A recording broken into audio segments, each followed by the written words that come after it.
Good evening. My name is Richard. This is over and over and over again. It is Friday. It is 7:30. That can only mean one thing. We are back with the Arsenal women's show. Of course, last week the Lionesses were playing, so we couldn't do a show. They like to kind of throw games in on a Friday night, don't they? Don't they realise that we've done this show a lot longer than they've started doing matches on a Friday? But anyway, we are back. Lots and lots to get through, of course. We're going to go back a couple of weeks to the last game against Bristol City, of course. A victory, which we'll take, maybe not as convincing as we maybe thought it might be. Of course, there was a certain player returning from injury in that game, which is great news. So we're going to look at that. There's a massive, massive game, isn't there, on Sunday? The league leaders, Manchester City, visit Meadow Park. So that is going to be good. So we're going to look ahead to that as well. And of course, we'll have all your comments and questions as usual, of course. And it's all coming up after this.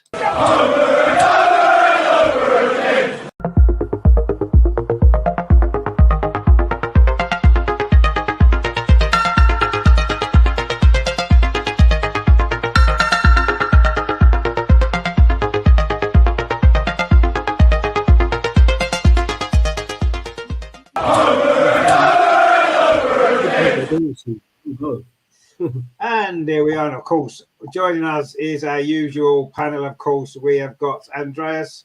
How are you today? Not bad at all. Good evening, everybody. Looking forward to the show and to all the subjects we have to discuss. Big match coming up on Sunday. A very, very big match indeed. Yeah, we're going to look forward to that one. It's couldn't be any bigger, really, could it? And I know you can't see him very well, but we have got Amar with us as well, and he's on time today, which is nice. Are you okay this week, Amar? Yeah, not been too bad, man. I'm getting there, finally feeling better after being struck down by the flu. But yeah, it's good now. I'm all right. I'm feeling better. Good stuff. Good stuff. Good to have you. Good to have you with us. And we've got a new member to the channel. It is Nathan, of course, who's been a regular feature in the chat for quite some time.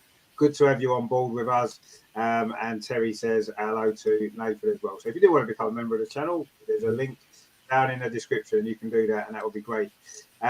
So that would be really, really cool. So anyway, right, we have got a lot to talk about, really, because we haven't had a show for 2 weeks due to why they play games on a Friday. They should know by now. They can't get the emails I keep sending them. Do not play on Friday nights because we've got more important things to do. But no, they play on a Friday, so we have to watch it, and that's that. So anyway, we are back, and we are going to have to go back actually a couple of weeks to our last game, which seems like a long time ago, and it was a long time ago, but it actually was illuminated by some couple of wonderful goals.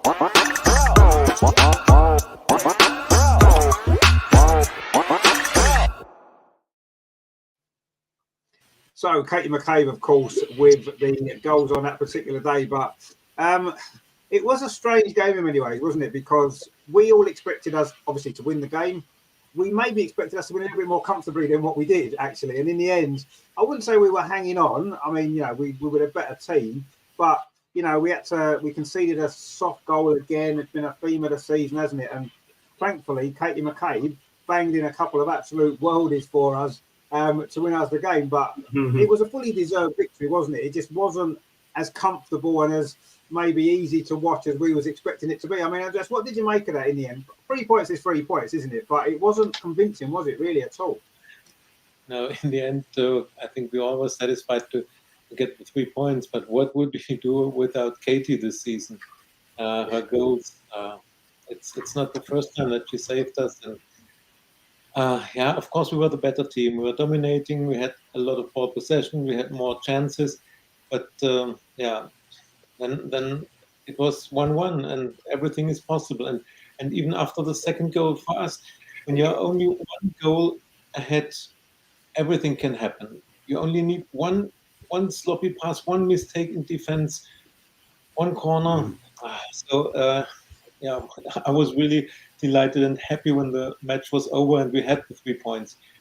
But it's not what we should expect from our team against a team like Bristol, to struggle and to be relieved that we have the 3 points. Normally, we should be able to beat them with a difference of 3-4 goals.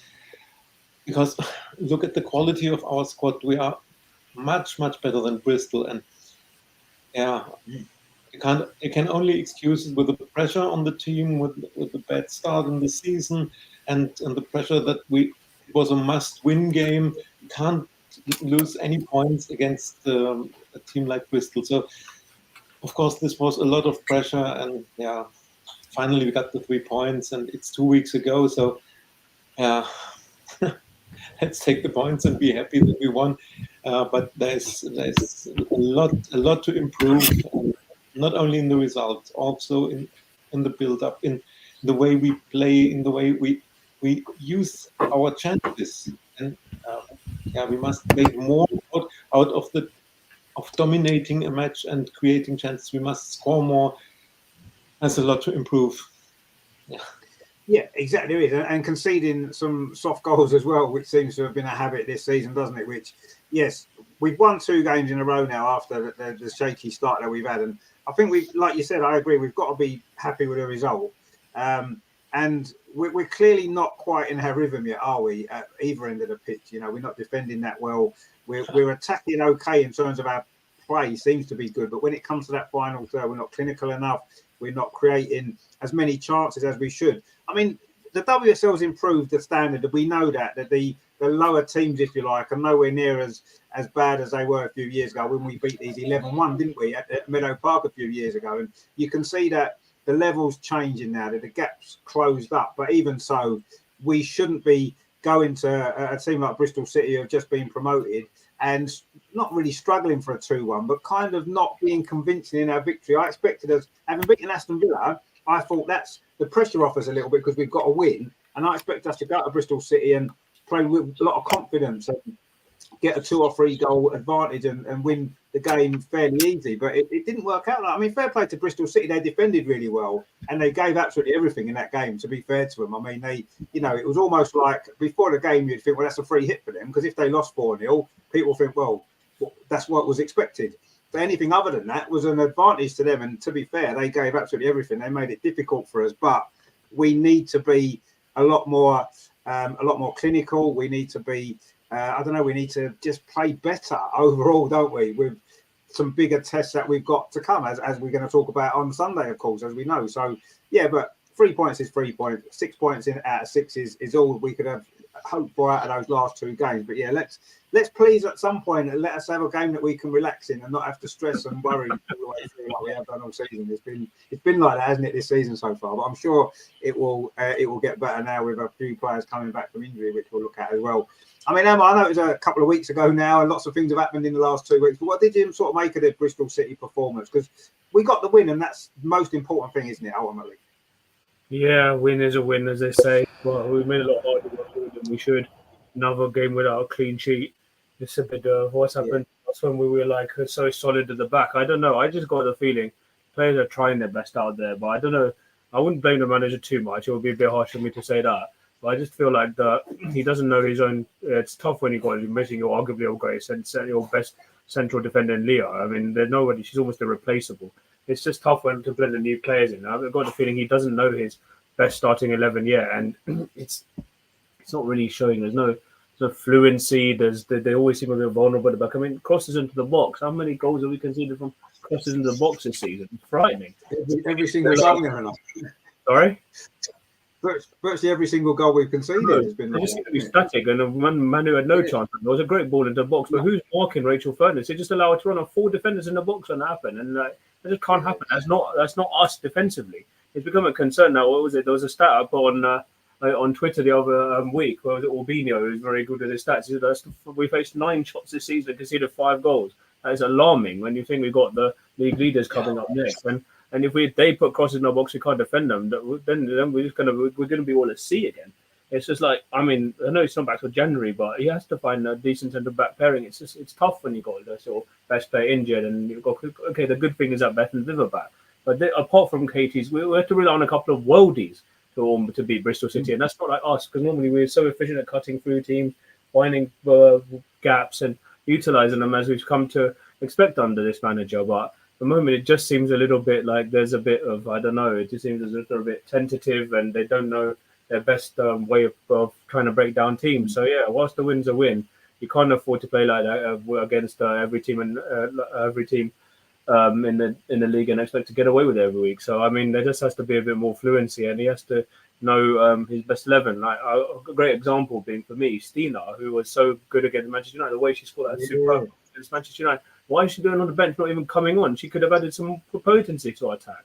For me, she's got to start against Man City, and then it's up to the manager. But I don't know. She just did nothing. I mean, Caitlin Ford didn't really have a good game. Okay, Viv came on. She made one pass and almost set up a goal. But you could just see there was literally no fluency in that game, and it is becoming a bit of a concern because it's not how we like. That's not how we used to seeing our teams play, and it's going to be sorted out quickly. And I know it's difficult, as I said, without key players, but it's becoming a bit worrying as far as I'm concerned. I mean, it is, and I think so far this season, there's certainly been more questions than answers in what we've seen in the games, in every game, really. I mean, yes, we're unbeaten in 3 now. A draw away at Man U isn't a bad result. We should have won that game, as we know. We beat Aston Villa and we've beaten Bristol City with not convincing performances. But I suppose the way I try and look at it is we haven't really got going yet. And we're still picking up points. So when it does all start clicking, I think you're right about the back four. I don't think Jonas really knows what his strongest back four is. To be fair, Amanda was injured against Bristol City and couldn't play. Would she have made a difference to that? Because she is good in the air to that goal, maybe. We don't know. But yeah, I mean, something's not quite right. The Stina thing is interesting, isn't it? Because she's come on. If she hasn't started games, she's always come on. And usually when she comes on, she makes an impact. She'll either score or she'll create something havoc or she'll run at defenders. And the fact that we were only 2-1 up and we needed another goal just to settle us down. Yeah, absolutely. I was really, really surprised he didn't bring Stina on against a team that were tiring because they'd worked so hard in the last 15 minutes. Stina on. Almost certainly she would have, if she didn't score a goal, she would have created some sort of havoc in their defence. And we may well have got another goal. And I can't understand, unless she had an injury that we didn't know about, maybe she had a slight knock. We don't know exactly, I suppose. It just seems strange to me. Alessia Russo got a full game. And I didn't think I don't think she had a shot in the game. If I remember somewhere I read she didn't have a game. She didn't even have a shot. Yeah. No, I don't think she did. And she didn't have a great game. I'm not saying that, that we need to worry about Alessia. No, of course not. She didn't play particularly well, and it would have been an opportunity to have taken her off, got Stina on at the end of the game, and we may well have got the third goal and it's happy days. But, I mean, I think at the moment, you can see there's obviously issues at the back. We're missing Leah, of course we are. Unfortunately, Rafaela's left as well. So we've got a massive gap there, which we're trying to fill.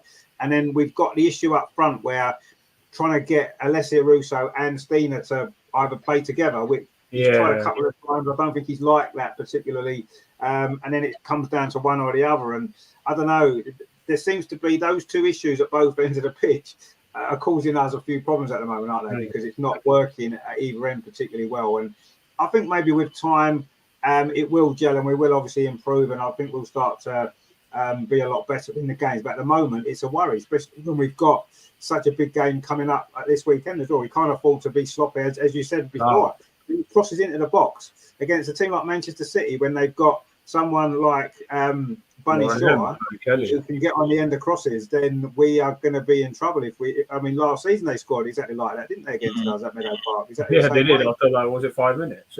Yeah, and in the end we came back and won. Again, it was Katie McCabe got us out of trouble last season. But yeah, I mean, there are a few concerns. I'll call them concerns at the moment because that's all they are. And let's hope that over the next few weeks, we can start to iron them out and Jonas can maybe figure out exactly what the best partnerships are at both ends of the pitch and kind of get it going, because you can clearly see it's not quite working as efficiently as it needs to. And I'm sure it will do. And it did last season when we had players missing. So, yeah, again, more questions and answers from the game. But we'll take the 3 points, as Andrea said before, and that's all we can do. Win games. I don't care if we win every game 1-0 or 2-1 and we struggle when we get the points. That's all that matters, isn't it? It doesn't matter too much. Yes, it would be nice to put down 1 or 2 real statement performances, wouldn't it? And maybe make Chelsea sit up and think, hang on a minute, this team looks like they can put us under some pressure. At the moment, Chelsea will be looking at our performances and thinking there's nothing to worry about there. No, exactly. Yeah. So, and I think we need to, we need to kind of start to make the other teams around. I mean, Sunday will be a great opportunity to do that. but to make the other teams around us start to think that this team can be seriously challenging and winning the title, because that's what we need to do now. So yeah, disappointing, but yeah, we'll take the 3 points all day long and we'll move on and hopefully improve as the season progresses. I mean, Andreas, obviously we just had an international break as well, which isn't ideal, is it? We're not getting any momentum going. We play 2 or 3 games, have an international break, play another 2 or 3 games, have another international break. It's ridiculous, isn't it? And Jonas said earlier on today, because of the Asia qualifications to the Olympics, they played 3 games. Some have only got back in the early hours of this morning, and we've got, yes, Man City have got players affected by that as well, but it's not ideal preparation, is it? It's not ideal for the players, is it? For their well-being and their fitness going forward. I mean, it seems crazy the amount of international breaks that we're having, not getting any flow. I don't think that's helping, is it, when we've got new players to settle in as well? Yeah, that's a problem. I mean, every team has this problem or has to deal with this international break. Yes. But for us, we have really a lot of players that were on international duties everywhere in the world. And we had 3 in Australia for 3 matches. We had 2 in Canada.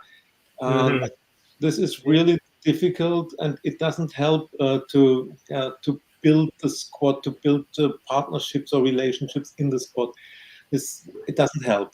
And our problem is, we are all happy about our bigger squad this season, but so far I think Jonas has not found the best partnerships in this squad, or he hasn't found the real starting 11 or finishing 11. We learned that when you have a bigger squad, it's not only important the 11 players who start a match, but also the 11 who finish the match. But I don't think that he's sure about which players do I want to start against which opponent, and with which players I want to react or I want to finish the match. And changing every match, it doesn't help to find the connections, and especially in defense. We have a lot of problems. And as Amar said, we had 9 shots on our goal and conceded 5. That's ridiculous. This is not the statistics of a team who wants to win the league or who can win the league. This must improve.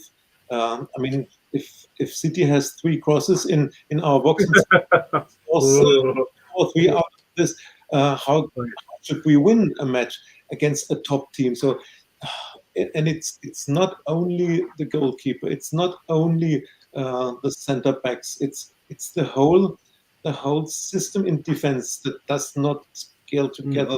That's not working. And week in, week out, we are discussing who can play in defense. What will be our center back pair in next match? That's no settled. Not good. We should be here. This is our first defense line of defense. These are our center backs, and the same is in the offense line. We have so many quality in our attacking line, but so far I don't think we use it right.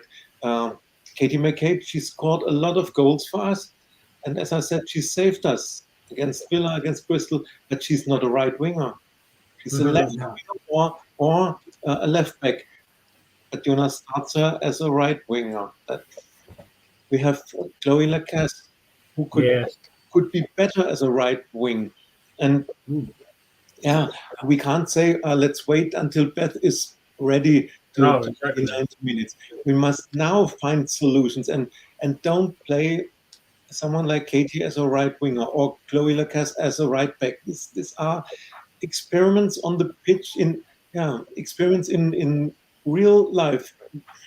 You must try this in training or in training matches, but that's the next problem for us. We had no real preparation for the season, no preseason matches or like that. We had to start with competitive matches, then there was international break, then we started the season with a defeat. It's difficult, of course, but in the end nobody asked did you had a bad start because of the timetable or something? In the end, it counts. Do you have won your games? Do you have 3 points or not? No, so no excuses. And last week I read from Brian Clough. You remember? Yes, Mr. Clough, of course. He once said, "We have a great team on paper, but unfortunately, the matches are decided on the pitch." yeah. When I read this, this is a perfect description for our situation. Our squad is fantastic. Yeah. It's not decided on paper or on Jonas' laptop or iPad. What he has, it's decided on the pitch. There, don't think he has found the right solutions for the matches. Maybe I'm too negative now, but no, you're not. You're absolutely right. I mean, it's absolutely pertinent. You're right. I think you're absolutely very right. I think Terry's got the solution, though. He says, I should say there's only one super gen in there. We knew Terry might be thinking of yeah, he's telling me put him at ease. But actually, he's got a supporter there. Greg says Lotta and Jen are the best. That's not a bad shout. They are. They're experienced. Interesting, isn't it? Because I remember a couple of years ago, we would have been really fearful of them two playing together. We saw what happened in the FA Cup final against Chelsea, didn't we? When it was Lotta and Jen, and we just got ripped apart that day. And are they the best pairing now? They know each other's game the best out of all the players that's available now, because they've been at the club longer and they play together a lot more often. So maybe in that sense, they know each other better. But if we're going to integrate these new players that we've brought in, obviously he's brought in Amanda, who he knows very well. He's brought in Leia as well, who looks a very good player. It's, we've got yes, we haven't had a lot of training. You're absolutely right, Andreas. No pre-season didn't help us, and now there's been international breaks right, left, and centre. So there hasn't been a lot of time on the training ground. But these new players in defence have got to be integrated in. They've got to build partnerships, whether it's with Lotta, whether it's with Jen, whether it's with each other, whatever it is. I don't really mind. I don't care which two are getting selected necessarily. While Leah's out, we've got to find a way to make it work. And if it means Lotta and Jen, if that is the best pairing that we've got, play them. That's fine. I don't mind. Because we know that they're going to give their 100% best anyway.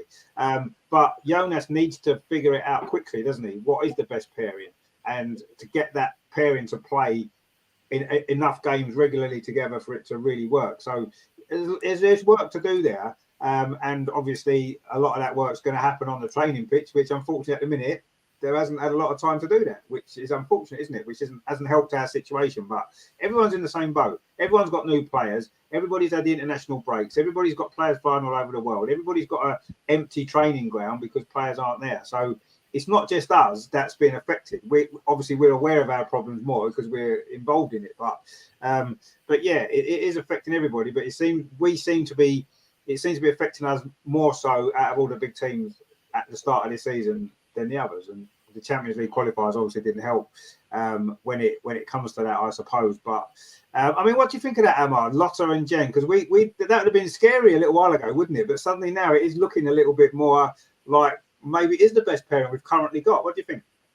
Yeah, I mean, I said Leah and Jen, but I don't know. Yeah, you could see funny enough, they actually were good. If you remember, I know we conceded goals against the semi-final of the Champions League against Wolfsburg, but if you think how Lotta played in setting up one goal in there for Stina and then she caused herself another one. Okay, she unfortunately made the mistake which led to us being knocked out, but she could have a super assist. They could even be so they should roam further forward and sometimes and maybe play a bit further up the pitch because they could also link up there. But I mean, I don't know.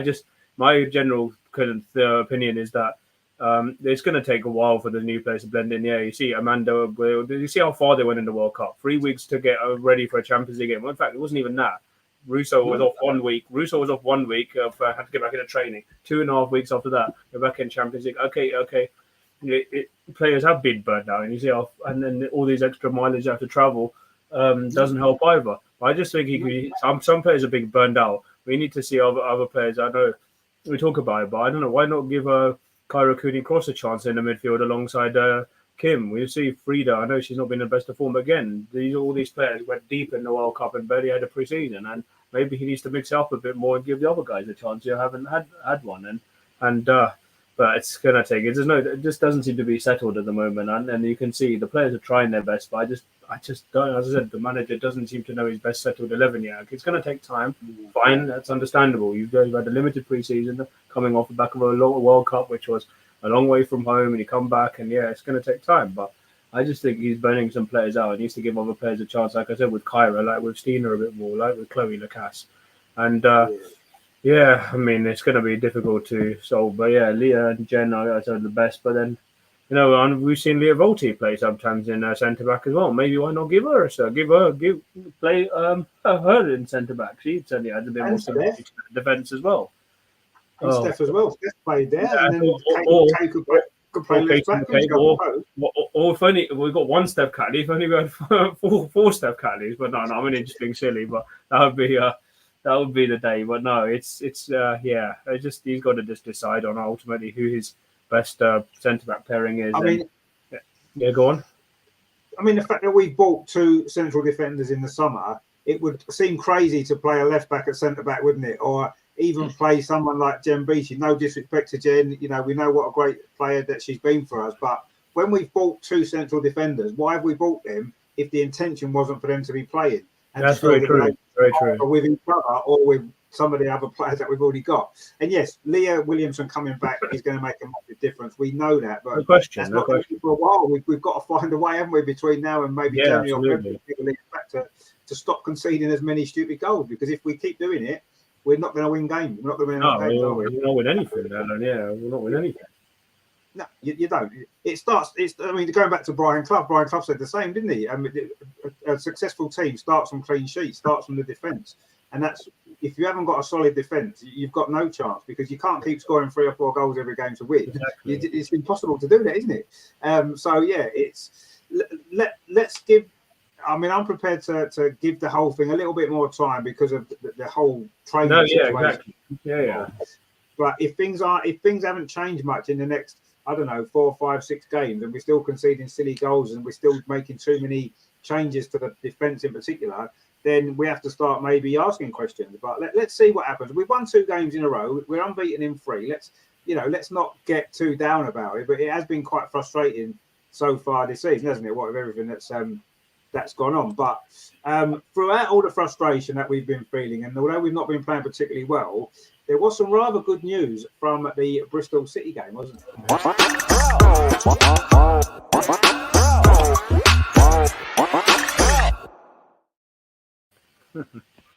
I mean, how good was it to see Viv coming back on the pitch, getting on the ball, playing some football for us? I mean, I wasn't maybe expecting her to be back quite as soon as she is actually, but she is. She was in the squad. She came on. She made that one brilliant pass that we mentioned before that nearly brought us a goal with pretty much her first touch.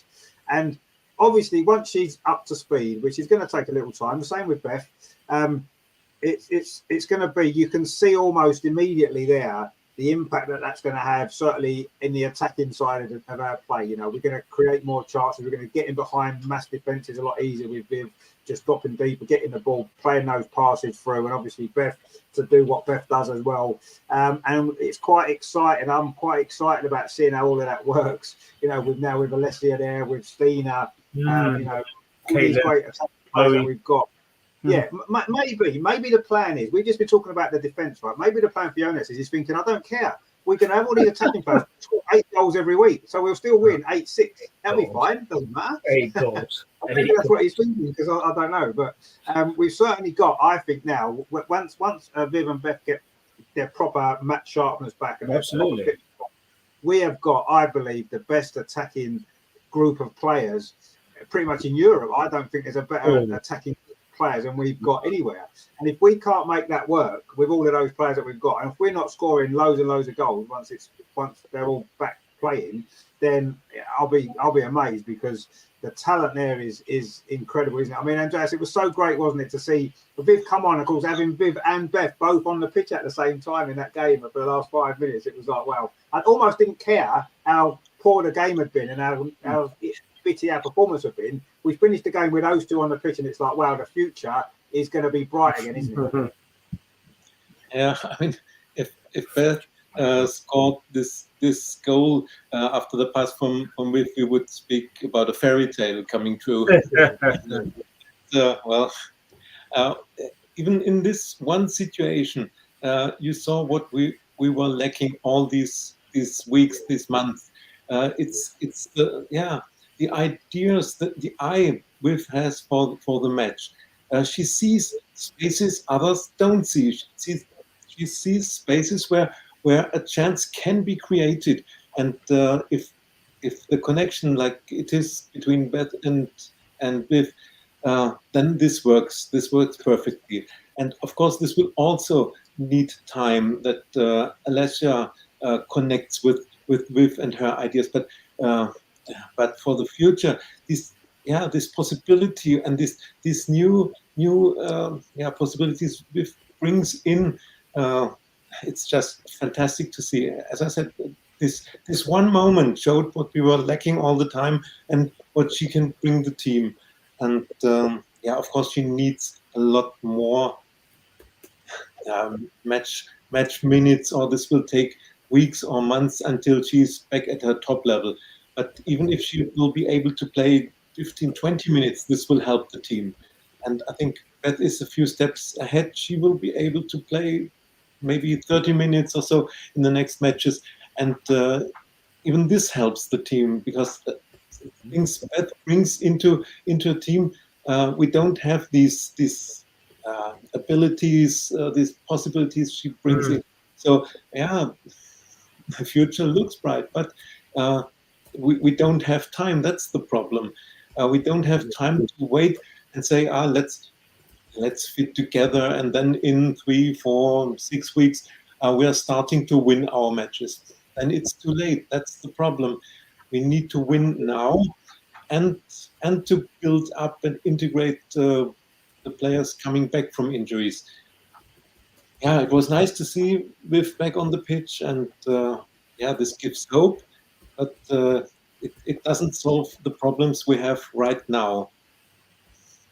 Yeah, no, you're right, and I know it's easy to get a little bit carried away when we see them on the pitch again, and it's like, it's been such a long time, hasn't it, that we've missed them for, and like you said, we could see straight away that the possibilities that's going to be coming when they're both back up and running completely is incredible, really. So, but yeah, you're right, actually, that maybe the fact that we've sort of struggled to win the games that we've won, especially that Aston Villa game came very late, and Bristol City, it was maybe more comfortable than the scoreline in the end. But, maybe we have to accept that until this is the situation. Maybe let's just win the game. Let's just get through them. Let's just try and find a way to win them. And then once, like you said, in a few weeks' time, maybe a month or two, when they're really firing, then we can start to really kick on. And as long as we're not dropping silly points in the meantime, it won't necessarily, yes, we've dropped some points already we shouldn't have done, but as long as we keep winning games now, then that's all we can keep doing. And hopefully we will be able to play a lot better once we've got all our players back up and running again, as we know we need. So, yeah, maybe that's what we're trying to do. And maybe we need to accept that we're going to have to maybe struggle through some games in the meantime. Hopefully Viv and Beth can come off the bench and give us an impact at the end of games when we need it. And let's just get through them, and then hopefully, like you said, in a few weeks' time, we can start then really dominating games and really pushing on and getting the performances that we expect this team to be able to produce. I think maybe that's what we're lacking, aren't we? But yeah, I don't want to get too carried away too quickly. But it was just great to see her back, wasn't it? It was great to see her come on. It was like, wow, what a moment that was. It was incredible. So yeah, lots of better things hopefully to come from both of them. But yeah. Back. I mean, Emma, was you obviously pleased that Viv came back for 5 minutes? Oh yeah, that was great to see her. And the cheer that she got from the Arsenal women fans. So kudos to the Arsenal women support as well. I mean, is there a team? I'd like to give a shout. I don't normally give a shout out to the Arsenal women support. I mean, it's on Facebook, but the support everywhere they go is unrivaled. And no matter what, whoever says they're the best fans, we've got the best fans, and they always cheer the team on, no matter how well or how poorly they're playing. So it was great. And the reception they gave Viv when she came on, the smile we saw there, and then Steph came and over to her. I think he just lifted the whole team. And now it's just hopefully we'll lift not only the manager and hopefully and he'll start getting his tactics right, but hopefully he'll lift the team more as a whole, and they'll start doing that. They'll start playing to the way the manager wants them and to the system as well. Because we've seen it before, we've seen it before. One player who's been out for so long can really affect the team's morale, and they're not having them for so long, right?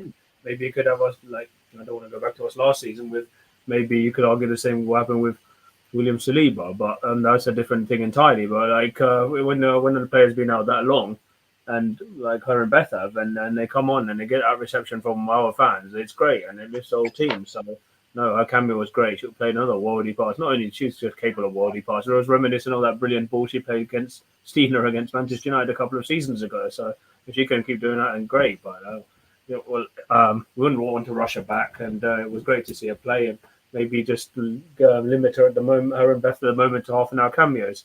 So yeah, it was great to see her, and hopefully we also slowly start to work our way back into the squad. And no, it certainly gave everybody a lift.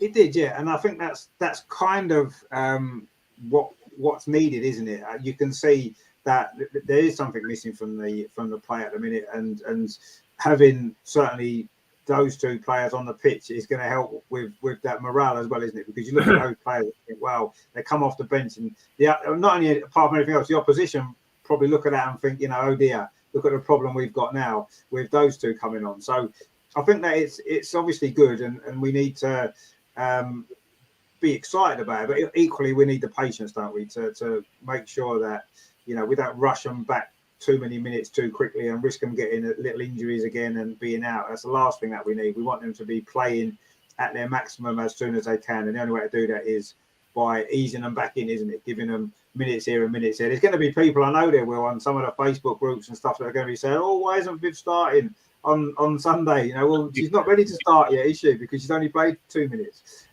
Yes, she played a bit of time for Holland as well in the international break, but again, not much time. And this is what's the right thing. We can't rush them back. I don't want Viv or Beth to start on Sunday. No. If we want them to contribute to the game, they need to be on the bench and come on later on in the game when they can, give them enough minutes, but not too many, at this point. So yeah, let's keep our feet on the ground there. But I was just so pleased. You could see her. For me, sometimes, and I know that's just her nature, Viv can look slightly grumpy when she's playing football, can't she? She doesn't seem to smile that much. She always seems very intense. Whereas when she came on against Bristol City, she was smiling the whole time she was on the pitch, as though you could see how much it meant to her to be back. And I found that really, really great and uplifting, actually. And yes, the reception she got was great. But just to see her just so pleased to actually just be on the pitch again, to me, is great, because I think she's going to have a lot of frustration inside her for missing all that time. And I think she's going to want to show out on that pitch, isn't she? What everyone's been missing and what she's been missing. And I think we're going to see some really special things from Viv in a few weeks' time when she's back properly, So yeah, I love that. The smile on her face all the way through that game was absolutely brilliant. And I'll just love fantastic. To see that. Yeah, it was. Yeah, because I say she doesn't smile enough when she plays with Viv. She doesn't, does she, generally? So it was nice to see her smiling pretty much the whole time, and that was great. So yeah, we do look forward. To that. So, but yeah, that is good news from it all. We've had some difficult moments, but finally we've got something to smile about ourselves, haven't we? Greg says that's why less time. Yeah, that's probably one of the reasons. Absolutely, and I'm sure that played a part. If you're a striker and you'd want to be playing in a team with Viv's playing, wouldn't you? Because she is going to create you some chances, and you've got no excuses, have you? Not to score goals. Terry says as George Michael said, yeah, no, we've got faith, but it's being tested at the minute, isn't it, with some of the performances? But anyway, we know you're always optimistic, Terry, so that's fine. And Terry says I can't see the problem. Beat Chelsea twice, beat City twice, and beat Man U. Problem solved. Well, yeah, it sounds easy, doesn't it? So easy. Yeah, very easy. Yeah, you make it sound easy.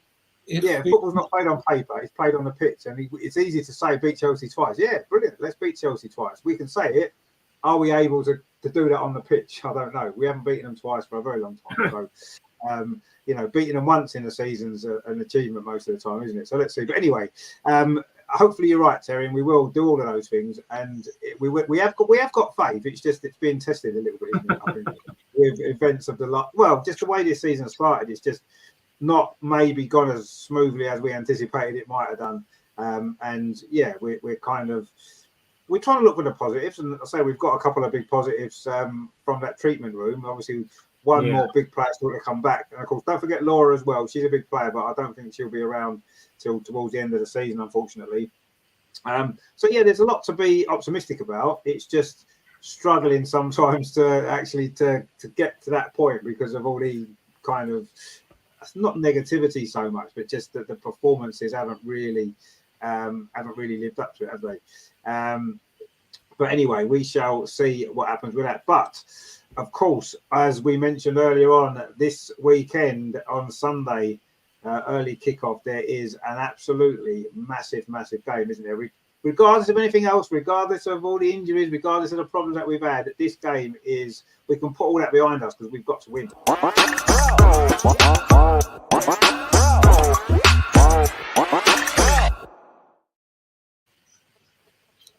So Man City, of course, on Sunday at Meadow. It's strange, isn't it? It's November, and this will be our first game at Meadow Park of the season. It's incredible, isn't it?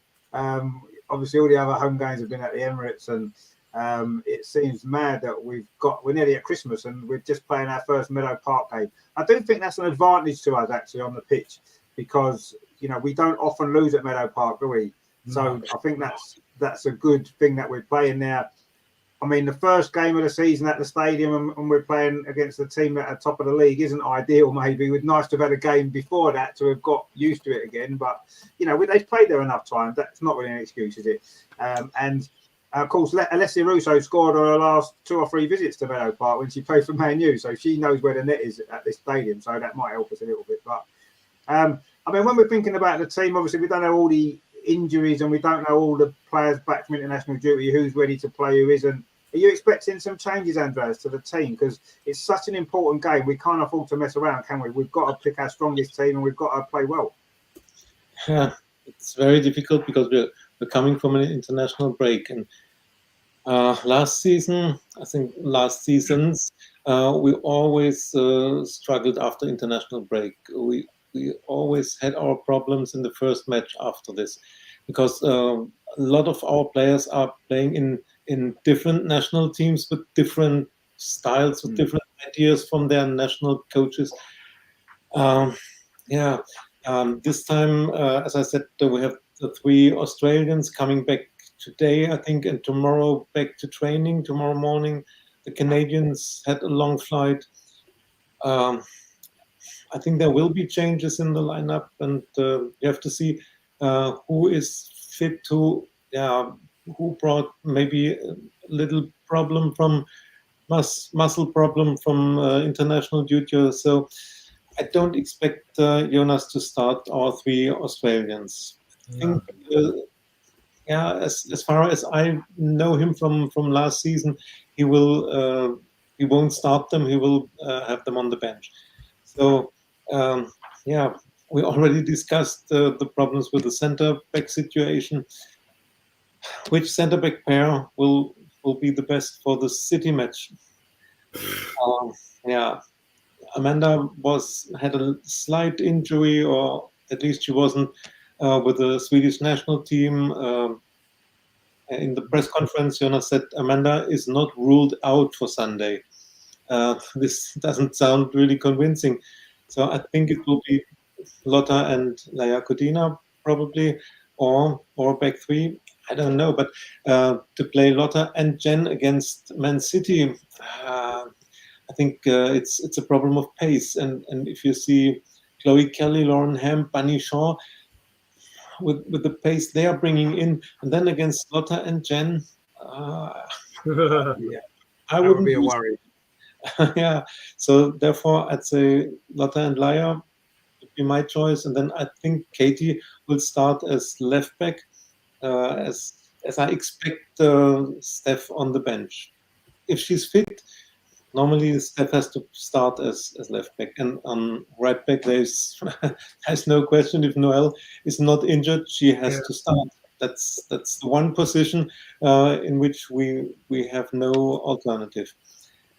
Interesting will be midfield. I think Kim is always starting. That's okay. I wouldn't drop her. We don't know about Leah. She was subbed for the international match Switzerland, but as I read today, she is available on Sunday, so probably she will start. Kyra came back from Australia. She won't start. So Frida or Vicky. I would prefer Vicky, but then what about the attacking line? Why not trying Stina and Alessia together? Yeah. That it worked against Man United, and we are at home. We must win this match. We must dominate. We must show we want to score. We want to dominate. Why not with two attackers and Stina with her runs? She opens so much space for Alessia. I think against United it worked perfectly, and I would give this combination another try. Yeah, I think the only issue that Jonas seems to have with that is, and he talked about it, didn't he, the other week, about obviously it's going to mean probably Alessia playing slightly wider. I know she kind of does that naturally anyway. When the Lionesses game, she was dropping wide and she drops deep. So I think it can work, and I agree with you. I thought it worked pretty well against Manchester United in the time that they were both on together. But I've got a feeling Jonas is looking at playing one or the other. That's what I think his thought process is. And unfortunately for Stina, at the moment, his preferred choice would be Alessia. That's because he was going to pay a lot of money for her in January. Of course, he rates her as a player and wants her in the team. And, Stina's done nothing to deserve not to be playing, because when she's played, she's been brilliant, for the last year. She's class. Yeah, she has, yeah. And every time she's come on in games this season, she's made an impact. And she deserves to be playing, and it's a tough one. And I feel a little bit sorry for Jonas. He's created the problem himself by getting all these players in the attack, play two or three of them at once, and it's difficult to fit them all in. But Stina deserves more time on the pitch. She scored the winner against Man City in the cup, didn't she? Semi-final last year. Yes. So they know that she's a threat against them as well, which is important. But yeah. The three at the back you mentioned, though, Andreas, I'll be a little bit concerned, because we played a three at the back away against Man City last season in the first half, and it didn't work, did it? We got ripped to pieces. Their strength is in the wide areas, isn't it? As you mentioned, Chloe Kelly and Lauren Hemp, they're two of the best players in the world in their positions, and I think we need a back four against that, so we can get the fullbacks to try and stop the crosses and defend that area, the pitch better. They're only really going to have Bunny Shaw through the centre. Do we need 3 centre halves to deal with Bunny Shaw? Probably not. I think 2 should be good enough to deal with that problem. But yeah, it's going to be interesting to see what the lineup is. And yes, I agree. The Australians probably won't all start the game because of the travel and stuff, and we've seen it before. And yeah, I think Katie McKay may well be left back. And who's going to be the left-sided out of the front three then? If Caitlin Fall's not going to play, having travelled back, who's going to play there in that position? Will he put maybe Russo out there and put Stina through the middle? That's an option, isn't it? We know that can sort of work. But yeah, it's going to be interesting to see who he goes with. I would like to see, to be honest with you, I don't care if he plays Stina and Alessia together. I just want to see Stina in the team, because I think we're a better team. Yeah, in it, personally. And Alessia Russo, as much as I think she's a great player, and there's no doubt she is, so far she's been, I'd say, a little bit underwhelming, if I'm honest. She scored a great goal against Aston Villa, but overall, I've been a little bit underwhelmed with her performances so far. She's new to the team, and I'm prepared to give her time to adapt and what have you, stuff like that. But she's not maybe hit the ground running as not as quickly as I thought she was going to. Hannah says there, Russo is world class. There is so much more to come. You're right. She is more than just a goal scorer. Absolutely. In fact, I don't look on her as being a 25, 30 goal a season goal scorer, because she's not. That's not what her game is. She is an all-round player, and I agree. Is she world class? I'm not too sure. She's a very, very good player. We're great that we've got her, but I don't know. I don't think she's quite been as good as I was expecting her to be straight away. And maybe just take a bit of time. We know how good she is. But yeah, I want to see Stina start. And if that means in place of Alessia Russo, then that's fine with me. If it means them playing together, I'm fine with that as well. I'm not bothered. That'd be great. But let's see what Jonas is gonna come up with, because it's his decision to get this right, isn't it? And it's such a big game. I mean, what are you thinking for the lineup then? Do you think there's going to be, obviously the Australians potentially might be out, but are you thinking there's going to be quite a few changes to the Bristol City game, or do you think he's going to try to develop some of these relationships that need work? Yeah, I know. Who knows? I know. Well, Manu played twice for. Let's start with the goalkeeper, because Manu played twice for Austria during the break. I know Sabrina made that mistake against United, but if you remember back to his fixture last season, she made some very good saves and looked really assured in goal. And after she made the mistake against United, her handling were really good. And I think her handling from crosses especially is what makes her stand out more as a goalkeeper maybe than Manu. But if she played, I don't know, did she play both games for Canada in the break? If she did, then she's going to be a bit tired. But I think there's a case for maybe giving her the start on Sunday instead of Manu. But yeah, going at the back, I mean, it's always difficult. Of course, Steph is just, I know who's going to, yeah, as I said, because she's probably suffering from jet lag, having played 3 times. I don't know if they were in Australia, but they were certainly quite far, weren't they? Well, most of them, yeah, I think they were in Australia. But yeah, she may be given a rest along with Caitlin and KCC. So yeah, so maybe Katie McCabe in the left-hand side.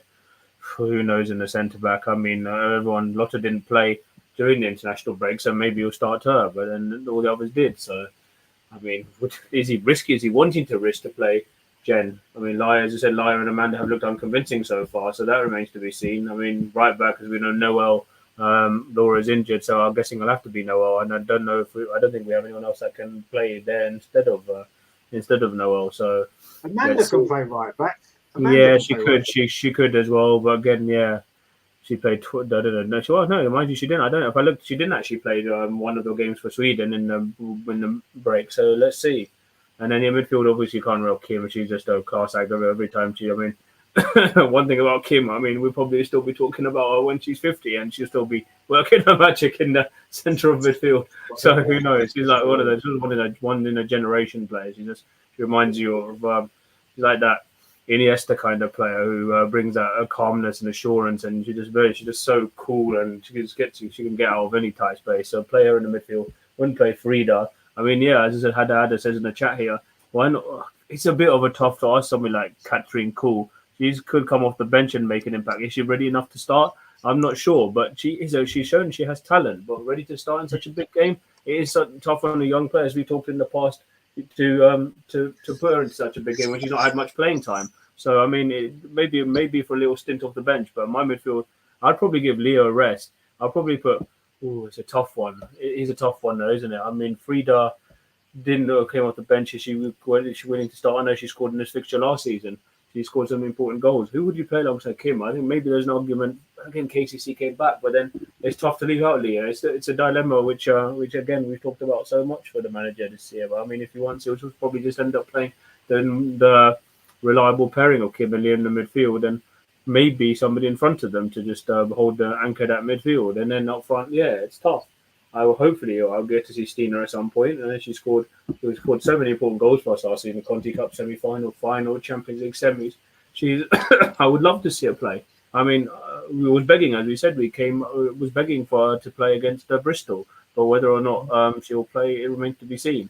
And yeah, of course we've got Lena Hurtig, who very rarely gets game time again, but it's just so tough. You wouldn't play forward, you can't play Viv or Beth yet. So yeah, why not just stick Stina up front with Leslie and I don't know, Chloe Lacasse, for example. It's just so difficult for the manager to have all these players coming back and who are going to be fatigued. So I mean, it's going to be interesting. But look at the minutes that they played during the international break, and maybe give a few a rest and bring them on later. But I'd like to just see some consistency in the selection, and also some more balance, a bit more balance going forward, so that then they can become more settled going forward ultimately.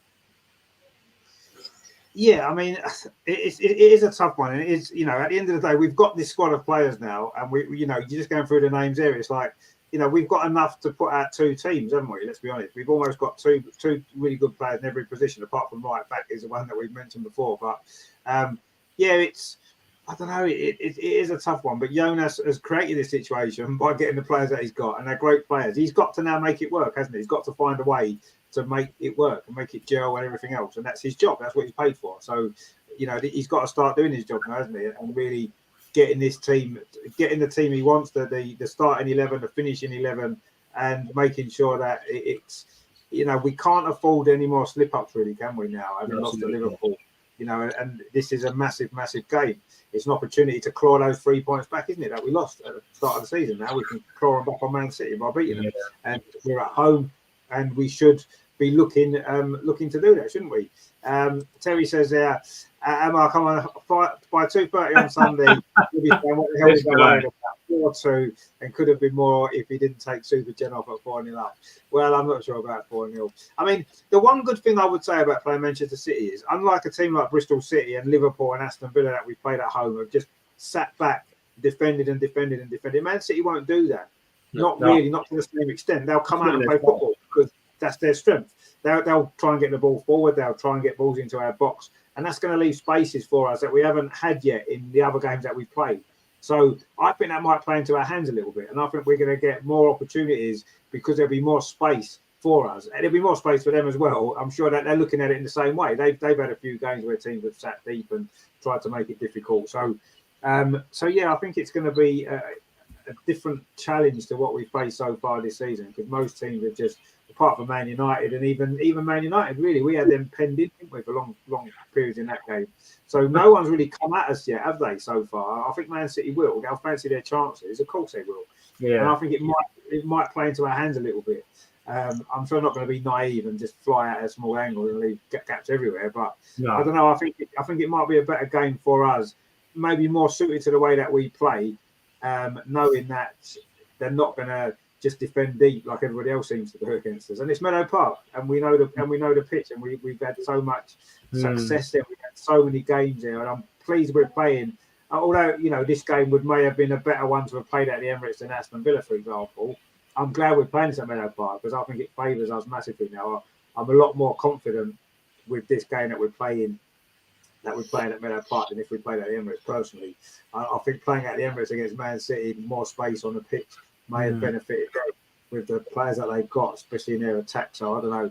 We'll have to see. Hadda says, I think Sabrina actually has to start the match. Well, we'll see. It's an interesting one, isn't it?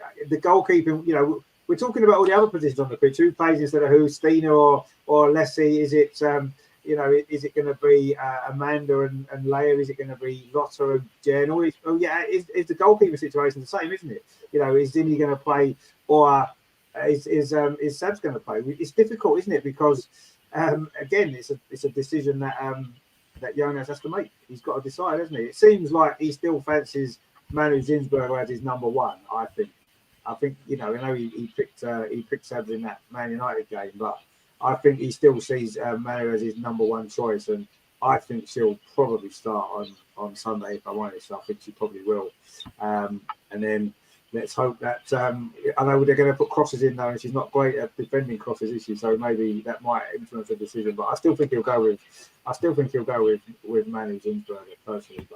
But we'll see. It's going to be interesting when the team comes out on Sunday, isn't it? Sunday morning when the team's released, it'll be interesting to see who's playing where and what the lineup is, and that's going to decide for me how the game goes. I think really what the lineup is and who's playing where and who's in these key positions. Midfield. Yeah, Leah Volti come off injured the other day for Switzerland. Apparently, it's not that bad. We've got Kyra in there. Why not give her a go? She's not really played much. That's what we bought her for. And we bought her to come and do that job, so let's let her do that job. Again, she's come from Australia, hasn't she? So she's ready to start. So many questions at the moment about the lineup. So I don't know. We'll have to see, obviously, on Sunday what happens. But it's such an important game, isn't it? I can't even. If we lose on Sunday, then I know it's early in the season still, but it'll feel like it's almost over, won't it, Andreas? In terms of winning a title, that'll be a big gap to make up on Man City. You'd expect Chelsea to win. And suddenly we're playing massive catch-up, relying on other teams to lose. And I don't think we can afford to do that, can we? We can't lose, can we, on Sunday, surely? No, losing is forbidden on Sunday.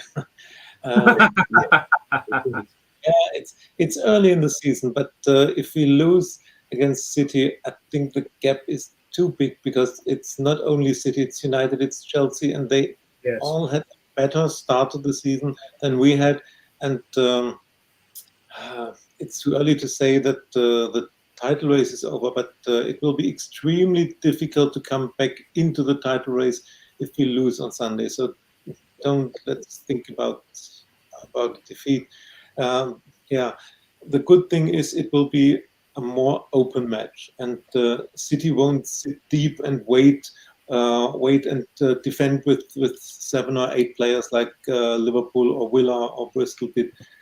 They will try to come into the match themselves and find spaces, find their match. So it will be an open match, and this opens chances for us. And maybe if we have more spaces for counterattack, etc., this another reason to start Stina, because her runs could open a lot of chances for us. Yeah. But the pressure is high on Sunday, as we are not allowed to lose this match. And I don't want to imagine what happens if we're 1-0 down. We were 1-0 down. Time City came to Meadow Park and we turned the match around, but this time the pressure would be extreme, and I hope that we will defend better. As I said before, 3 corners or 3 crosses from City and 2 or 3 goals against us. No, that would be terrible.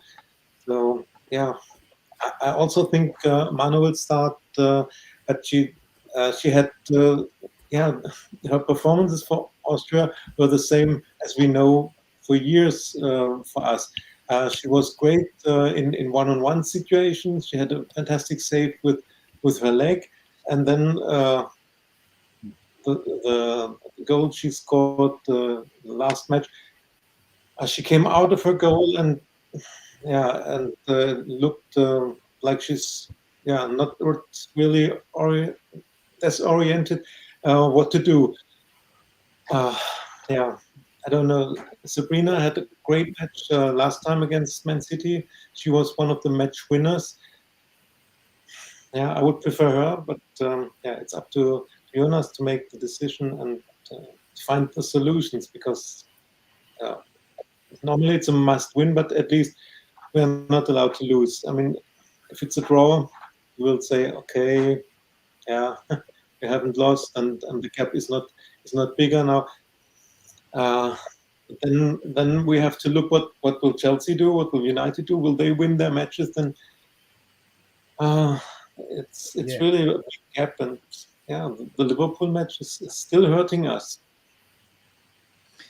It is. It is. It really is, and it's not helping that we've not been convincing since, I suppose. Really, although we've picked up points, but it is. It's definitely a game we can't lose. I mean, even a draw almost would be not a great result, because yes, we're not losing points on Man City this week, but Chelsea and Man United, we could be dropping points on them, and we've already dropped points on them as it is. So it's a massive game. It is almost like. It is almost a must-win, I think. I don't think any other result is really going to be what we need, even at this early stage in the season. But, this team has shown us plenty of times before that, when the pressure's on and when they need to pull something out, they've managed to somehow do it a lot of the time. So I'm kind of thinking it might be the same again, but we'll have to see. I mean, we need a score prediction from you, Andreas. What are you thinking? I know it's going to be very, very tricky at this point without knowing the team lineup and stuff, but what would you say your score prediction is for now? I'm glad that you didn't ask me 2 weeks ago, right after the Bristol. On this Sunday evening, I would have said, we're going to lose. No, God. I have a bit of optimism is back, but I think City is really strong this season. They started good, and we will have a draw. Unfortunately, only a draw. I don't see us keep a clean sheet. That's the main problem at the moment for our team, and we will concede 1 or 2 goals. But as we said before, there will be spaces for us for counterattacks. We'll score. I'm convinced we will score, and then we'll see a 2-2 draw. Unfortunately, it's not enough, but it's realistic, I'm afraid. I mean, it wouldn't be the end of the world, as we said. I mean, it would still not be ideal, but I suppose I always look on draws as depending on how the game's gone, and if we maybe behind and we come back late like we did at Man United, you think, okay, you'll probably take a draw when you're seconds away from losing. But if we're ahead and we throw it away like the Chelsea game last season at the Emirates when we conceded late on. That feels like a defeat, doesn't it? So I think draws can depend on how they go as to how you feel about them, maybe. But yeah, I mean, I don't think a draw would be a surprise, would it? Let's be honest. You know, I think on our day and our Man City's day, there's not much to choose. We both got very good players. We're both very, very good teams. And on our day, we can beat anybody and we can beat each other. So, yeah, I don't think a draw would be a surprise, but I think we need more.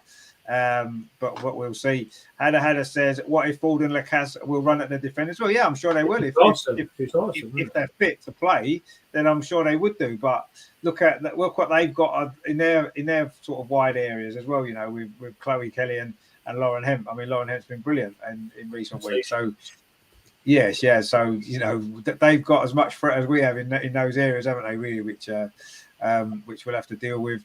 I mean, Emma, what are you thinking then for a score prediction? Are you a little bit more optimistic than Andreas? No, Andreas normally says we're going to win, so it's a little bit of a surprise we haven't gone with a win here. But what are you thinking?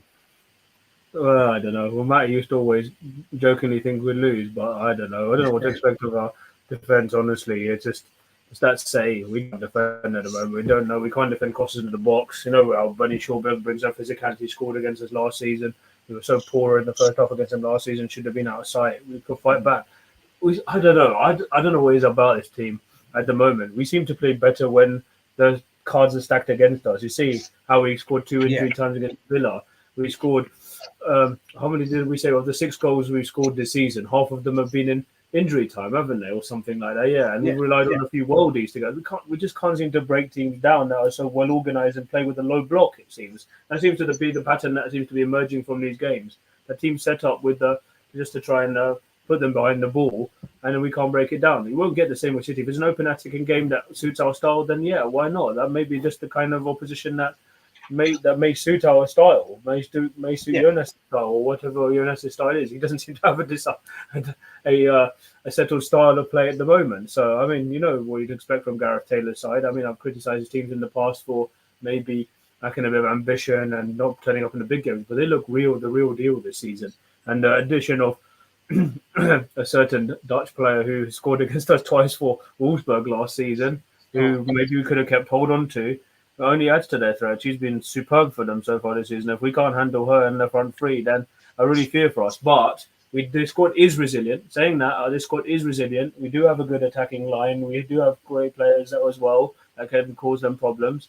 However, I still think our defence is an issue, and I will have to say on defence a bit. I would love to say we'll win. I don't want to say we'll lose, but I agree. I think it's going to be a scoring draw, and it will only add to the pressure when you think, okay, Chelsea are playing Villa first tomorrow lunchtime, and it could be 6 points behind. So there will be pressure, and yeah, I mean, we have to we cannot afford to lose, as Andy's been saying. So a draw would just about keep us in it, and probably that's what I'll go for as well. Scoring draw, either possibly a 1-1 instead, because I was going to say 2-2 originally, but I'll say 1-1, or maybe even, who knows, or maybe plenty of goals stacked. It could be a thriller. So let's see, but I'll go scoring draw. Terry says, Amar, tell them 4-2 and get the result right this week. Well, I'll take a 4-2, I must admit. Terry says, we ain't losing any more games this season. Watch when we win everything. I hope you're right. And I think to win everything, we probably can't afford to lose too many more games, can we? Let's be honest, with the defeat we've already had. But, yeah, I mean, I can't see us keeping a clean sheet either, I've got to be honest. I'll be amazed if we keep a clean sheet in this game with the attacking threat that Man City have got, our defensive issues at the minute. So I'm expecting them to score, certainly. But I'm expecting us to score because of the great forward players that we've got. And I don't think they're brilliant defensively, Man City, either. I think their defence can be got at as well. So it's not like they're coming here with loads of clean sheets and they can't be beat. Chelsea in the 97th minute. So. Well, yeah, I mean, Chelsea, I know they had 9 players at the end of that game, Man City, didn't they? I mean, they were hanging on for dear life, weren't they, for much of that game? But I don't know. I think we can score against them, definitely. Obviously, I think we'll concede, but we've got to win. So I'm going to go with a win because we have to win. Honestly. So I think we'll find a way. We found a way last year. We didn't think we would at half time. remember speaking to you, Andreas, at half time, and we were losing 1-0, and it didn't look good, did it?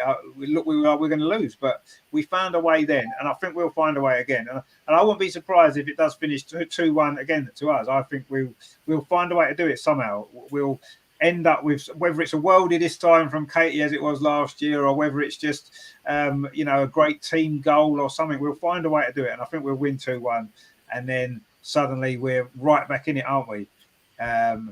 Terry says it's like having a hat-trick of Mats on the show. I've just said we're going to win. What are you on about? I've not gone with a draw, have I? I said we're going to win. I'm not totally confident, but I just think in this game we have to win, and we'll find a way to do it. Is what I believe is going to happen. So yeah, I'm going to try and be optimistic. I think we'll play better than we have done. I think that the Man City style will suit us more than some of the other teams we've played. And yeah, we've got brilliant players to come off the bench and win the game for us. And maybe that's what it will take. Maybe one of the subs will come on, whether it's Viv, whether it's Beth, whoever it is, maybe Stina, whoever coming off the bench is going to and make an impact. And that might be the difference. Greg's really confident. He's gone, we'll win 3-1. Wow, I'm liking that. I would love a bit of 3-1. I must be honest. It'd be nice, wouldn't it, to beat them 3-1? But I don't know. I think that's a little bit optimistic, but I do like your style. We'll definitely settle for that. Hada says, I say many times, Manuela, she's not good enough. She's doing anything. I don't know what I've heard about it. I mean, in certain aspects of her game, she's not good enough. When it comes to balls into the box and stuff like that, we know that's not her strength. She's a decent shot stopper, isn't she? That's obvious. But I don't know. It's a tough one to decide that, isn't it? Really, I mean, did Jonas pick Sabrina last season for that reason, because they're dangerous putting balls into the box? And will he go with that again for the same reason on Sunday? We'll have to see. But yeah, let's see what happens. But yeah, I'm gonna be optimistic for the time being. I'm gonna go for a win, and it's gonna be a nervy one. I'm sure it will. But yeah, I'd like Greg's score actually, because then we might be able to relax in the last 5 minutes if it's 3-1, and we can maybe enjoy the last 5 minutes of a game, which we've not managed to do all season, have we? Because it's always been stress. Yeah. It's nice to sit back and enjoy the last 5 minutes, nice and relaxed, have a cup of tea and all that. It'd be nice. But I'm not convinced that's what's going to happen, but let's see. But yeah, it's a massive game. These are the games that you enjoy, aren't they? I love playing the top teams because it's a real opportunity, isn't it, to get points back on them. That's what we need to do. And I don't think Man City are going to win the league. I've got to be honest, this season. They've started well. I don't think they'll win the league. So we need to beat them at home, certainly. But let's see. Let's see what happens on Sunday. It's definitely going to be a game to look forward to, isn't it? So yeah, brilliant stuff. Brilliant stuff. Looking forward to that. Emma, have you got a question for us? No, I have. Yes, it has taken a while this week, but I do have one. Yeah. Oh, brilliant! We've got right. We'll play a little introduction tune in, and then we'll crack on with Emma's question of the week, which is going to be good.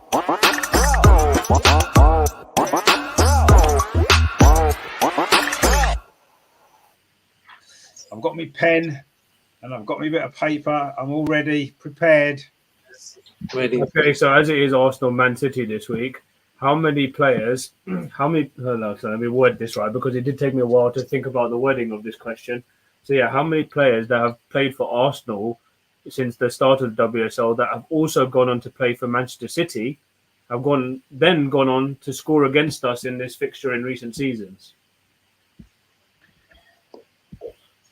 Chloe Kelly's one. Yeah, so yeah, how many in total? How many players have gone on to play for Arsenal that started their WSL careers at Arsenal have scored against Arsenal in the WSL? Steph Houghton. Yes, Steph Houghton, Chloe Kelly, that's 2. Ellen White. Yes, 3. Yeah. I tell you now, Jem Beattie. Not Jem Beattie. She's done in the Conti Cup, but I don't believe she scored against us for Man City in the league. Maybe not. There is. I'll give you. You got 3 there. There's one more.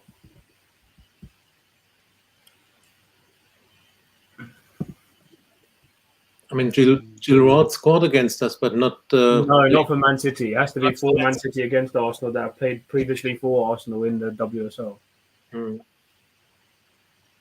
You said Steph. You said Steph. You said Chloe. You said Ellen. That's pretty good so far. Ooh.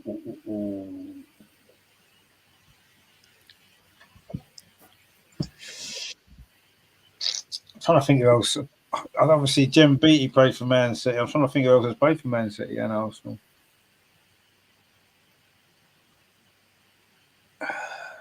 Mm-hmm.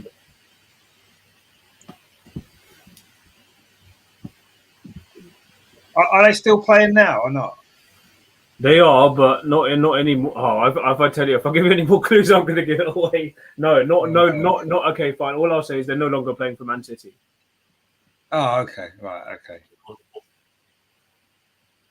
That right. kind of maybe slightly gave it away, but let's see.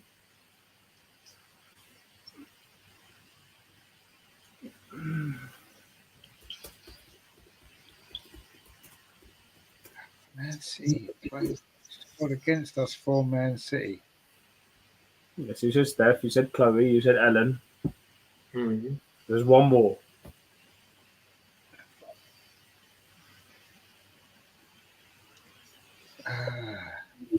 Mm-hmm.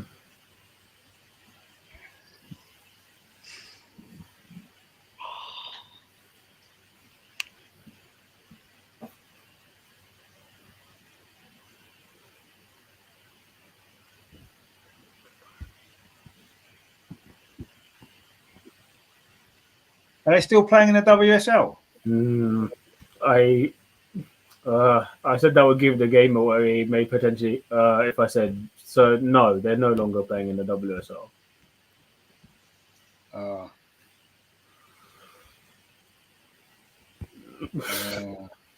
Okay. It's like the Alex Scott question last time.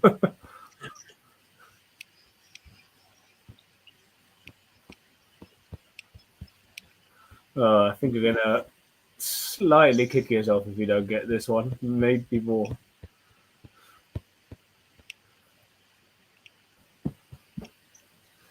Somebody in the chat will get it, I fancy.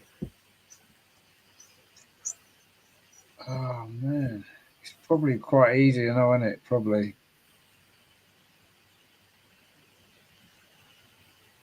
No longer in the WSL.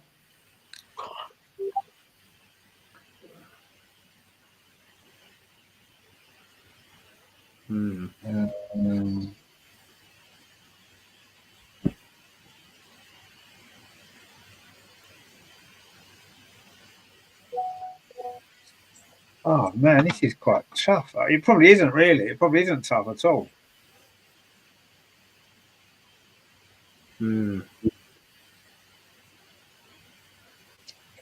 Oh. Somebody will get it. Surely.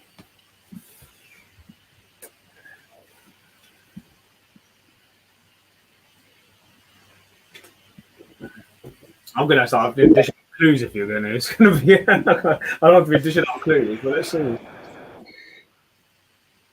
No idea. Leah Williamson's best friend. Who? Who's he talking about? Greg? Oh, I don't know. No, sorry. Leah Williamson's best friend is Kira Walsh. Walsh, but she never it's not played for Kira Arsenal. Walsh. No, it's She's not never Kira played Walsh. for Arsenal. It can't be her. I'm assuming that's what you Kira mean, because Leah Williamson's best friend is Kira Walsh. Yes. It's not It Kira won't be Walsh. Kira Walsh. She's only ever played for Man City, so. Nasri? What was he saying? Nasri? What? Nasri. Nasri? Yeah, Nasri. There's loads of men's players who's played They for might Man as well City. say Manuel had to buy your Gail Clichy as well. Oh, come on. Yeah, there's been loads. Forgot about him. Where is he now? Who cares? Who? Nasri. He's retired, isn't he? Yeah, probably ages ago. Yeah, he retired, yeah. I'm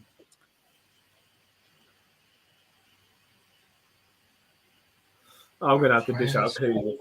Come on, you gotta get this. It's like if you got Alex Scott eventually, you'll get this eventually. You just need to dig a bit deep.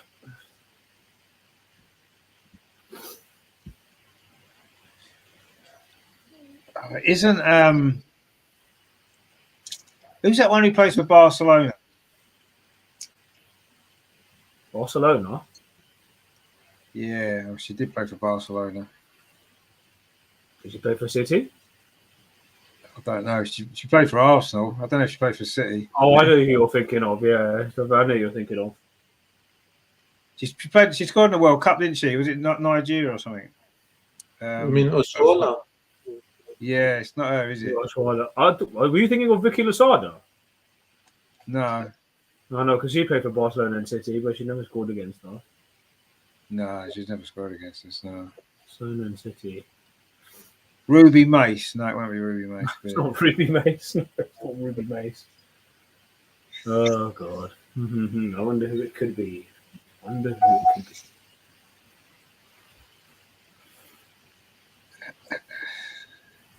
trying to think of players that's left Manchester City. I'm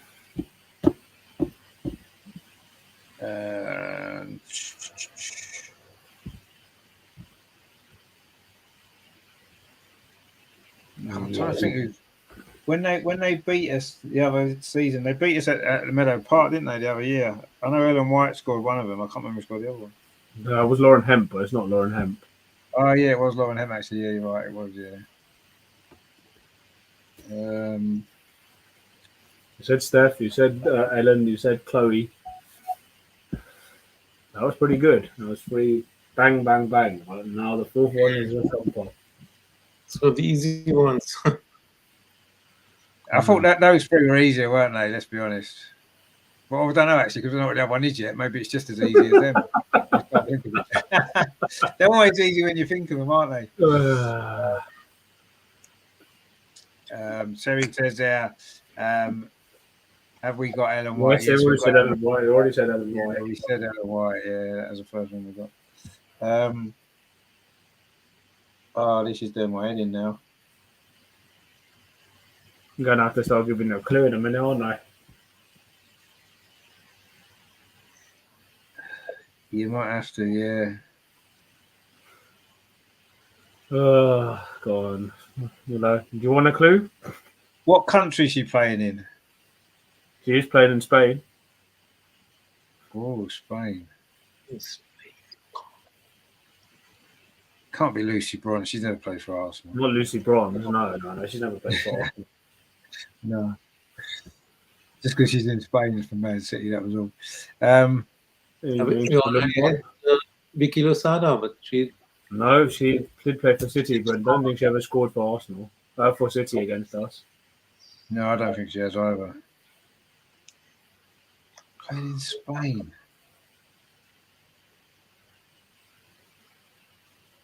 I'll give you one more clue. This might just give it away as well. Go on.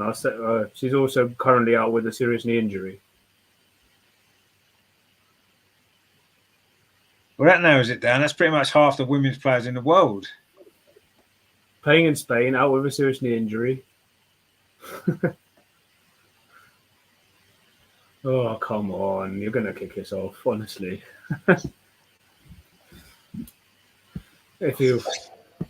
Let me know when you press the give up button. Wow. We'll think in a minute. Wayne's gone with Caroline Weir. I knew somebody in the chat would get the answer. It's Caroline Weir. Of course it is. Yeah, of course it is. Yes, she did. Yeah, many years ago. Many years ago. She did. Well done, Wayne. Wayne's got the answer. Yeah, Caroline Weir, of course. Yeah, obvious. Really, when you think about it. It was Caroline Weir. That's the other fourth one. So 4, yeah. Steph, Chloe, Caroline, and Ellen. Wow, there you go. Look at that. Brilliant. And Jen Beattie's played for both teams as well. She scored against us in the Conti Cup many years ago, I remember, but not in the league. Yeah, I remember scoring against us in that. Yeah, obviously she scored 4 hours against Man City as well. We've got Tualumba says, I genuinely want you guys to win this weekend. Well, so do we. We really want us to win this weekend as well. Obviously, as a Man United fan, I can understand why you do as well. We're not doing you any favours. We're just doing ourselves some favours because we can't afford not to win. So, you need to win your game. Don't worry about us. We'll do our job. But, yeah. So, Wayne got the answer right. So, well done to Wayne. Brilliant stuff. Yes, it was Caroline Weir. I think that was just decided from the fact that she's playing in Spain and got a knee injury, maybe. But there's so many players that have got knee injuries at the minute. But yeah, I had obviously, I had no idea. I wrote her name on the paper, but Oh no, he played for us between 2013 and 2015. Yeah, 3 seasons. 2015. Okay. 2013 to 2015. Yeah. Yeah, no, I do recall her playing for Arsenal. I think she's one that doesn't spring to your mind that played for Arsenal as much, I think, nowadays. You know, obviously everyone knows Chloe Kelly and Ellen White and Steph Houghton played for Arsenal. Everybody knows that. They immediately spring out. Jem Beattie's played for both. But Caroline Weir doesn't necessarily spring to the front of your mind when you think of it. No, it was a while back, yeah. Yeah, and It was a while back. So I was actually, yeah, no, it was, maybe I shouldn't have said you kick yourself, but because yeah, I do remember it was only 3 seasons ago. So. Wayne says, well, yeah, because she plays for Real Madrid, and I know she's out of a knee injury. But to be fair, I didn't know she played for Arsenal. Yeah, I mean that was the issue, really. Just she doesn't spring to mind as an ex-Arsenal player, does she? That's. I'll give you that. 3 out of 4 is still pretty good. So well played, yeah. Yeah, well, 3 out of 4, isn't that what Meatloaf said? Didn't he, something like that? 3 out of 4 is not bad. He's not bad, but it's not right. But yeah, no, that was all right. It was a good question, actually. I quite enjoyed that. I like questions. 2 out of 3. Yeah, he said 2 out of 3 ain't bad. 2 out of 3. I don't do 2 out of 3. Well, 3 out of 4 is the same. It's the same odds, isn't it? So Emma in the chat, it was a while back, yeah, but you know, we still remembered it. You know, we still should have remembered it. But anyway, and I like questions like that to make you think. You know, it's good when you have to break your brains and you're going through loads of different players in your head, thinking, no, it can't be them. They never played for Arsenal, and all this kind of stuff. So yeah, that was good. I enjoyed that. As always, it's always a highlight of the week. But anyway, that is another episode of the Arsenal Women's Show, and we've enjoyed that. So we had a week off due to the game played last week, but now we should get a little run of shows the next few weeks, hopefully. I don't think there's games on a Friday. I can think I'm coming up the next few weeks. So yeah, we'll be back, obviously, next Friday. We'll have the Manchester City game to look back on. Hopefully, it'll be a good game to look back on with a good Arsenal victory, and we'll all be happy. And we won't really care too much about all these issues that's gone on with the team so far. If we win, we'll be right back in it. Won't we? Win on Sunday, we're right back in that race for the title. We're right back in there fighting, and that's what we need to do. And I'm sure we will. I'm sure we'll give it everything that will do. Wayne says there, she's a good player. Always used to score a banger in Manchester. Yeah. She did, yeah. I remember Yeah, she's a good player. Definitely a good player. Terry says, I've got a question. Someone in here last time was from Uganda. My question is, who is Bobby Wine? It turns out he's a Ugandan politician. I'm like, what's that got to do with women's football? Oh, is he? Okay. I mean, there was someone from Uganda in, wasn't there? I remember the other week. I looked up Bobby Wine. I was like, what's he relevant, Bobby Wine? Who is Bobby Wine? Do we know who Bobby Wine is? He's a politician. Uganda. He's a stage name, a politician, singer, and actor. Yeah, I don't know what that's got to do with this show, but anyway, but yeah. There was someone from Uganda in the other week. I remember actually. Anyway, I also forgot to mention we didn't talk about this, but on Thursday we've also interesting to see what Team UNS plays. We've got our first Conti Cup game against Bristol, so that'll be interesting. Oh, we have. To be honest with you, yeah, that's kind of slipped my mind a bit, actually. No, it's not. I know it's probably not as big as a City game, but it'll be interesting to see. I don't see him playing the same team in both games. No. We'll have to rest a few. You'd definitely have to rest some players for that one. Yeah. Oh, yeah. We'll definitely rest some players. I don't like games played on a Thursday either, actually. No, I think that's a bit weird as well. Football days, are they? You've got Tuesday and Wednesday. All the midweek games should be Tuesdays and Wednesdays every single week. There's no excuse to play a game Monday or Thursday or Friday. No excuse. There's plenty of other days in the week. You've got Saturday and Sunday, and then you've got Tuesday and Wednesday. That's it. They're your days. Pick one of them 4 days, and you're laughing, aren't you? That's what 2 of them 4 days if you want. Saturday and Tuesday, Sunday and Wednesday. That's it. That's all you need. I think they want to avoid a clash with the Sevilla game in the Champions League. Well, play Arsenal. Play the women on Tuesday then. I know we're playing Sunday. We can't play Tuesday, can we? And Thursday, they just Sunday, need to organise the fixtures better, don't they? They just need to organise the fixtures better. Yeah. Terry said, I just asked, I got caught behind a protest and they were all holding Baby Wine ball. Were they? Okay. Well, what are you doing in Uganda, Terry, anyway? What are you doing there? A bit of a long way out of your way home, isn't it? I know normally you're stuck in traffic and stuff, but that's a bit out of your way, isn't it? To Uganda on your way home. But anyway, there you go. But no, I didn't have a clue. I wouldn't have had a clue who that was either. So it's just where we've got Emma here to help us out with Ugandan politics. Because we know no, I'm not Ugandan politics expert. Uganda. I don't know about Bobby Wine. No, that's cool. Well, I'm going to search him now on Google when I finish, just to find out a bit more, because I'm quite interested now. But anyway, that is the Arsenal Women's Show. So, Andreas, of course, great to see you again. A couple of weeks off. It's always nice to be back, isn't it? Have you enjoyed the show? Lots to talk about, obviously. Yeah, I enjoyed the show, and it's always nice to be back here. Interesting weekend, but I think we just forgot to talk about next Thursday, the Conti Cup. This offers the chance for players who haven't got many minutes. On Thursday. Yeah, and then hopefully, players like Beth or maybe Lina Hurtig, Kyra Cooney-Cross, Catherine Cool. Catherine Cool, they will get minutes, and this opens the chance to play them in the league. So we spoke about it after we were knocked out in the Champions League qualifiers, that the Conti Cup might be a blessing in disguise, might offer possibilities. So of course, let's first concentrate on City, hopefully win, or at least not lose. But then we should take the Conti Cup on Thursday serious, because it's a chance to give minutes to players, but also it's a trophy. And last season we were really, really happy when we won it. So we shouldn't throw it away and say, it's not important. No, of course not. We have to treat it seriously. Absolutely. Yeah. I want it in such style as well. Mm-hmm. Let's take this serious too, with other players, with a total different lineup, but also with full concentration to win. I mean, I do think that the most important thing about this group stage is, I mean, obviously we should be strong enough to get through out of this group. Let's be honest, with the teams that's in there, but it's important, as you rightly say, to give some of the players minutes that are not going to play enough in the WSL games. Absolutely. Catherine Cole, as we said, Lina Hurtig, that's another good example. She needs some minutes. Maybe Stina, if she doesn't get to play much against Man City, having not played at all against Bristol City in the league, maybe it's an opportunity for her to start banging in a few goals and staking her claim. So no, it's important in that sense. And it is, it's an important trophy. I want to win it. I want to win every trophy. I don't like getting knocked out of anything, because I said it with the men the other night when we lost in the League Cup. We can't pick and choose which trophies we want to try and win. No, exactly. Try and win them all, and eventually you might end up with one.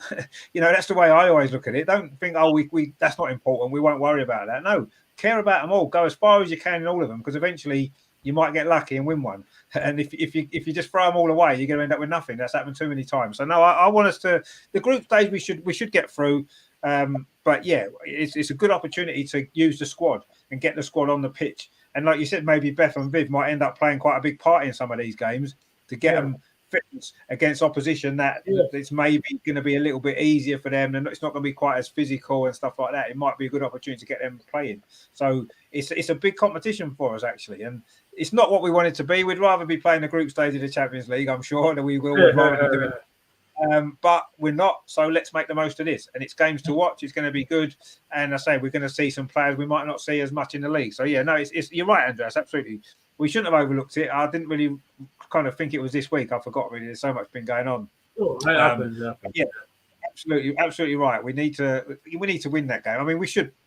We beat them last time in the league a couple of weeks ago. We should beat them, should we? Let's be honest. So let's hope we do, and that gets off to a good start in that competition as well. But yeah, no, you're right. We should have maybe spent a bit more time on that. But anyway, let's see. Let's get, like you said, let's get Sunday out of the way first, and we can worry about that. Obviously, we'll talk about that the next Friday on the show on the Continental Cup game.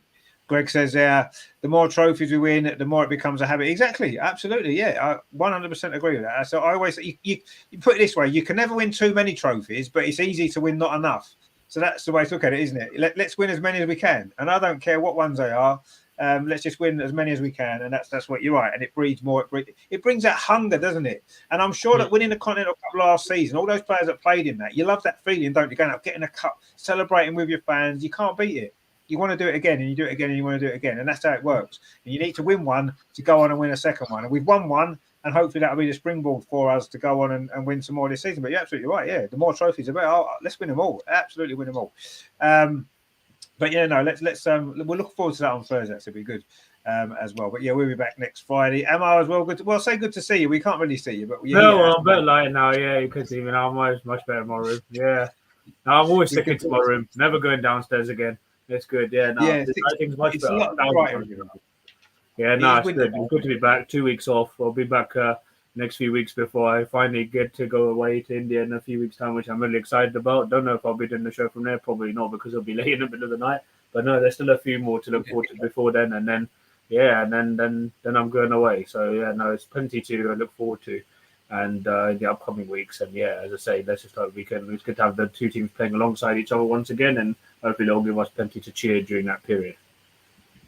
Exactly, that's all we want. We just want to see. We want to enjoy the game. We want to enjoy the team. We want to obviously, hopefully, see some wins, because that's what it's all about. It's sport, isn't it? At the end of the day, and sport's about winning, isn't it? That's what we all want to see.